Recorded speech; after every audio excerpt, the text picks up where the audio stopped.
Hi hello ಎಲ್ರಿಗೂ ನಮಸ್ಕಾರ. Welcome back to my channel or welcome to my channel. Video start ಮಾಡ್ತಾನೆ ನಿಮಗೆ fridge ತೋರಿಸ್ತಾ ಇದ್ದೀನಿ ಹೊಸದು. ಹಳೇದು ಎಲ್ ಜಿ ಕಂಪ್ನಿದಿತ್ತು. ಅದು ತುಂಬ ಪ್ರಾಬ್ಲಮ್ ಆಗ್ತಾಯಿತ್ತು, ನೀರೆಲ್ಲ ಸೋರ್ತಾಯಿತ್ತು. ಸೊ ಅದನ್ನು ನಮ್ಮ ಓನರಿಗೆ ಹೇಳಿದಾಗ ಚೇಂಜ್ ಮಾಡಿಕೊಡ್ತೀನಿ ಅಂತ ಹೇಳಿದ್ರು. ಪಾಪ ಚೇಂಜ್ ಮಾಡಿಕೊಟ್ರು. ಬಟ್ ಅದರಲ್ಲಿ ಇದ್ದಿದ್ದು ಸಾಮಾನೆಲ್ಲ ತೆಗೆದುಬಿಟ್ಟು ಈಗ ಹೊಸ ಫ್ರಿಡ್ಜಿಗೆ ತುಂಬಿಸೋದಿದೆಯಲ್ಲ, ಅದೊಂದು ದೊಡ್ಡ ಕೆಲಸ ನಮಗಿವಾಗ. 1-2 ಅವರ್ಸ್ ಬಿಟ್ಬಿಟ್ಟು ಸಾಮಾನೆಲ್ಲ ಇಡ್ರಿ ಅಂತ ಹೇಳಿದರು. ಸೊ ಮೇನ್ ಸ್ವಿಚ್ಚೆಲ್ಲ ಆಫ್ ಮಾಡಿಬಿಟ್ಟು ಕ್ಲೀನ್ ಮಾಡ್ತಾ ಇದ್ದೆ ನಾನು ನನ್ನ ಮಗ ಸೇರಿಕೊಂಡು ಹೊಸ ಫ್ರಿಡ್ಜು ಅದೇನೇನು ಸ್ಟಿಕ್ಕರ್ಸ್ ಎಲ್ಲ ಇದೆ, ಪೇಪರ್ಸು ಅದೆಲ್ಲ ಕಿತ್ಬಿಟ್ಟು ಕ್ಲೀನಾಗಿ ಎಲ್ಲ ಒರೆಸ್ಬಿಟ್ಟು, ಧೂಳೆಲ್ಲ ಇರುತ್ತಲ್ಲ ಒರೆಸ್ಬಿಟ್ಟು ಕ್ಲೀನಾಗೆಲ್ಲ ಹಾಕ್ಬಿಟ್ಟು, ಇನ್ನು ಹೊರಗಡೆ ಇಟ್ಟಿರೋ ಸಾಮಾನೆಲ್ಲ ಇನ್ನು ಅದರೊಳಗಡೆ ಶಿಫ್ಟ್ ಮಾಡಬೇಕಿತ್ತು. ಅದೊಂದೇ ಒಂದು ಬಾಕಿ. ಕ್ಲೀನ್ ಮಾಡೋವಾಗಲೇನೋ ನನ್ನ ಮಗ ಇದ್ದ, ಬಟ್ ವಾಪಸ್ ಜೋಡಿಸಿಡುವಾಗ ನನಗೆ ಯಾರೂ ಹೆಲ್ಪಿಗೆ ಇರಲಿಲ್ಲ. ಆಲ್ಮೋಸ್ಟ್ 1-2 ಅವರ್ಸ್ ಮೇಲಾಯಿತು ನಾನೆಲ್ಲ ಜೋಡಿಸಿಡ್ಲಿಕ್ಕೆ. ನೋಡಿ ಈ ಥರ ಇದೆ ಫೈನಲ್ ವ್ಯೂ. ಆಲ್ರೆಡಿ ನನ್ನ ಪೋಸ್ಟಲ್ಲಿ ನೀವು ನೋಡಿರ್ತೀರ ನಾನು ಬ್ಯಾಗ್ ಬಿಸಾಕ್ತಾ ಇರೋದು. ಒಬ್ಬೊಬ್ಬರಿಗೆ ಒಂದೊಂದು ಥಿಂಗ್ಸ್ ಮೇಲೆ ಅಟ್ಯಾಚ್ಮೆಂಟ್ ಜಾಸ್ತಿ ಇರುತ್ತೆ. ಫೋನ್ ಆಗಿರ್ಬೋದು, ಡ್ರೆಸ್ ಆಗಿರ್ಬೋದು, ಬ್ಯಾಗ್ಸ್ ಆಗಿರ್ಬೋದು. One of my favourite bag ಇದು. ಈಗ ಈ ಬ್ಯಾಗ್ನ ಬಿಸಾಕೋ ಟೈಮ್ ಬಂದಿದೆ ನನಗೆ. ಯಾಕೆ ಅಂದರೆ ಈ ವಿಡಿಯೋದಲ್ಲಿ ನಿಮಗೆ ತೋರಿಸ್ತಾ ಇದ್ದೀನಿ. ಆಲ್ಮೋಸ್ಟ್ 1,500-2 ಸಾವಿರ ಕೊಟ್ಟು ತೊಗೊಂಡಿರೋದು. ನೋಡಿ ಎಲ್ಲ ಪುಡಿ ಪುಡಿ ಆಗ್ತಾಯಿದೆ. ಒಳಗಡೆ ತುಂಬ ಚೆನ್ನಾಗಿದೆ, ಬಟ್ ಹೊರಗಡೆ ಮಾತ್ರ ಪುಡಿ ಪುಡಿ ಆಗ್ತಾಯಿದೆ.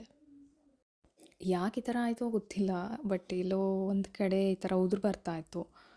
ನಾನು ಫಸ್ಟ್ ಅಷ್ಟು ಗಮನಿಸಿರಲಿಲ್ಲ. ಆಮೇಲೆ ಎಲ್ಲ ಕಿತ್ಕೊಂಡು ಬರ್ತಾಯಿದೆ ಸ್ಕಿನ್ನು ಬ್ಯಾಗ್ದು.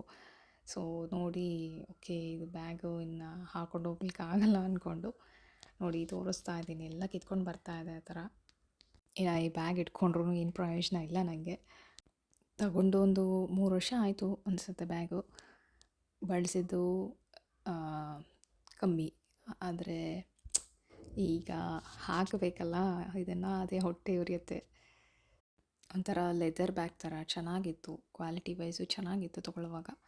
ಬಟ್ ಶೆಲ್ಫ್ ಲೈಫ್ ಮಾತ್ರ ಇಲ್ಲ. ನೋಡಿ ಇಲ್ಲಿ ಫೀಲ್ ಆಗ್ತಾಯಿದ್ದೀನಿ ಬ್ಯಾಗ್ ಇಟ್ಕೊಂಡು ಬಿಸಾಕಬೇಕಲ್ಲ ಅಂತ. ಹುಡುಗಿಯರಿಗೆ ಆಲ್ಮೋಸ್ಟ್ ಈ ಬ್ಲ್ಯಾಕು, ಬ್ರೌನು, ಮೆರೂನು, ಗ್ರೇ ಈ ಥರ ಎಲ್ಲ ಶೇಡ್ಸ್ ಏನಿದೆ ಆಲ್ಮೋಸ್ಟ್ ಎಲ್ಲ ಡ್ರೆಸ್ಗಳಿಗೂ ಸೂಟ್ ಆಗುತ್ತೆ. ಸ್ಯಾರೀಸ್ಗಳು ಕೂಡ ಸೂಟ್ ಆಗುತ್ತೆ. ನೋಡಿ ಕೆಲವೊಂದು ವಸ್ತುಗಳ ಬೆಲೆ ನಮಗೆ ಇದ್ದಾಗ ಗೊತ್ತಾಗಲ್ಲ. ಹಾಗೆ ಒಬ್ಬ ವ್ಯಕ್ತಿದು ಕೂಡ, ಪರ್ಸನ್ದು ಕೂಡ. ಅದು ಕಳ್ಕೊಂಡ್ಮೇಲೆ ಆ ವಸ್ತು ಇಲ್ಲ ಅಂದಮೇಲೆ ಕೂಡ ನಮಗೆ ಅದರ ಒಂದು ಬೆಲೆ ಗೊತ್ತಾಗೋದು. ಹಾಗಾಗಿ ವಸ್ತುನೇ ಆಗಲಿ, ವ್ಯಕ್ತಿನೇ ಆಗಲಿ, ಇದ್ದಾಗ ನಾವು ಅದಕ್ಕೆ ಬೆಲೆ ಕೊಡಬೇಕು. ಕಳ್ಕೊಂಡ್ಮೇಲೆ ಬಾಧೆ ಪಟ್ಟರೆ ಏನು ಬರಲ್ಲ ಅಲ್ವಾ, ಏನು ಸಿಗೋದು ಇಲ್ಲ. ಸೊ ಇಲ್ಲಿ ನೋಡಿ ಆ ಬ್ಯಾಗು ಉದುರು ಬರ್ತಾಯಿತ್ತಲ್ಲ, ಆ ಪೌಡ್ರದು ಕ್ಲೀನ್ ಮಾಡ್ತಾಯಿದ್ದೆ ರೂಮಲ್ಲಿ. ಆಲ್ಮೋಸ್ಟ್ ಆಲ್ ರೂಮೆಲ್ಲ ಈ ಪೌಡ್ರದೇ ಗಲೀಜೆ ಆಗೋಗಿತ್ತು. ಮುಂಚೆ ಎಲ್ಲ ನೋಡಿ ವರ್ಷಾನುಗಟ್ಲೆ ಒಂದೇ ಬ್ಯಾಗ್ ಬಳಸ್ತಾ ಇದ್ವಿ. ಕಾಲಕ್ಕೆ ತಕ್ಕಂಗೆ ಬದಲಾಗ್ಬಿಟ್ಟಿದ್ದೀವಿ. ಸುಮಾರು ಬ್ಯಾಗ್ಗಳಾಗ್ಬಿಟ್ಟು ಈ ಥರ ಆಗೋಗಿದೆ. ನಾನಿಲ್ಲಿ ಮಗನಿಗೆ ಕೆಮ್ಮು ಜಾಸ್ತಿ ಆಗಿತ್ತು. ನಾನು ಇದನ್ನು ಸುಮಾರು ತಿಂಗಳಿಂದ ಬಳಸ್ತಾ ಇದ್ದೀನಿ. ನಿಮಗೂ ಕೂಡ ಹೆಲ್ಪ್ ಆಗಲಿ ಅಂತ ಶೇರ್ ಮಾಡ್ತಾ ಇದ್ದೀನಿ. ಬೆಳ್ಳುಳ್ಳಿ ಮತ್ತು ಈರುಳ್ಳಿನ ಚಿಕ್ಕದಾಗಿ ಕಟ್ ಮಾಡಿಕೊಂಡು ಒಂದು ಬಟ್ಲಲ್ಲಿ ಹಾಕ್ಕೊಂಡ್ರೆ ಅದಕ್ಕೆ ಹನಿನ ಸೇರಿಸ್ಕೊಳ್ಬೇಕು. ನಾನಿಲ್ಲಿ ಒಂದು 4-5 ಇಸಳು ಬೆಳ್ಳುಳ್ಳಿ ಮತ್ತು ಒಂದು ಅರ್ಧ ಈರುಳ್ಳಿನ ತೊಗೊಂಡು ಚಿಕ್ಕದಾಗಿ ಕಟ್ ಮಾಡಿಕೊಂಡು ಬಟ್ಲಿಗೆ ಹಾಕ್ಕೊಂಡಿದ್ದೆ. ಅದಕ್ಕೆ ಹನಿನ ಆ್ಯಡ್ ಮಾಡ್ಕೊಳ್ತಾ ಇದ್ದೀನಿ.